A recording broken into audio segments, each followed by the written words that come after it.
ఎక్కడి నుంచి మొదలైందంటే ఇది బెజవాడ మొత్తం మునిగినప్పుడు పడవలయ్యో కొట్టుకొచ్చి కృష్ణా బ్యారేజీ మీద అడ్డం పడితే అక్కడి నుంచి మొదలైంది మీ మైండ్ గేము. ఏమని జనాన్ని మభ్యపరిచే విధంగా అది ఎవరో మా పార్టీ వాళ్ళు వదిలేరు, అందువల్ల వచ్చి డ్యామ్కి ఏదో అయితే ప్రకాశం బ్యారేజీకి ఏదో జరిగితే పెద్ద ముప్పు వాటిల్లాలని అదొక బోటకపు తంతు తీసుకొచ్చింది మీరు కాదా చంద్రబాబు నాయుడు గారు?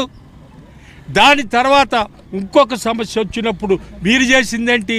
ఎవరో జత్ములాని ఆమె ఎవరో బొంబాయి ఆమెను అడ్డం పెట్టి అదొక నాటకం ఆడింది మీరు కాదా చంద్రబాబు నాయుడు గారు? మీ కూటమి ప్రభుత్వం కాదా? అట్లా ప్రజల యొక్క సమస్య ఏది వచ్చినప్పుడైనా మేము ప్రజాక్షేత్రంలోకి వెళుతున్నాం అనుకునే సందర్భంలో మీరు ఏదో ఒక దొంగ నాటకం అబద్ధం చెప్పి మా ప్రభుత్వం మీద, మా ప్రభుత్వంలో ఉన్న మా నాయకుల మీద ఏదో విధంగా బురద జల్లే కార్యక్రమాన్ని మీ కూటమి ప్రభుత్వం చేస్తుంది. ఇది మానుకోండి.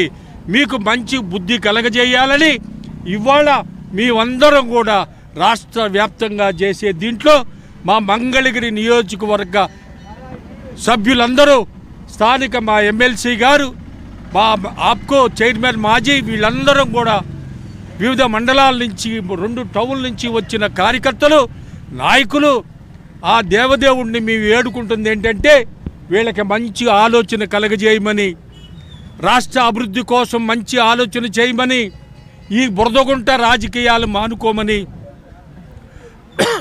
అట్లాగే ఏదో ఒక విధంగా మసిపూసి జనానికి మారేడికాయ చేసే విధానాన్ని మానుకోవాలని, గుడ్డ కాల్చి మా పార్టీ మీద వేసే విధానాన్ని కూడా మార్చుకోవాలని భగవంతుడు మీకు మంచి ఆలోచన బుద్ధి కలిగించాలని ఇందు మూలంగా మీకు అందరికీ భగవంతుడిని కోరుకుంటూ రాష్ట్ర ప్రజలకి, మా నియోజకవర్గ ప్రజలందరికీ కూడా తెలియజేస్తున్నాం.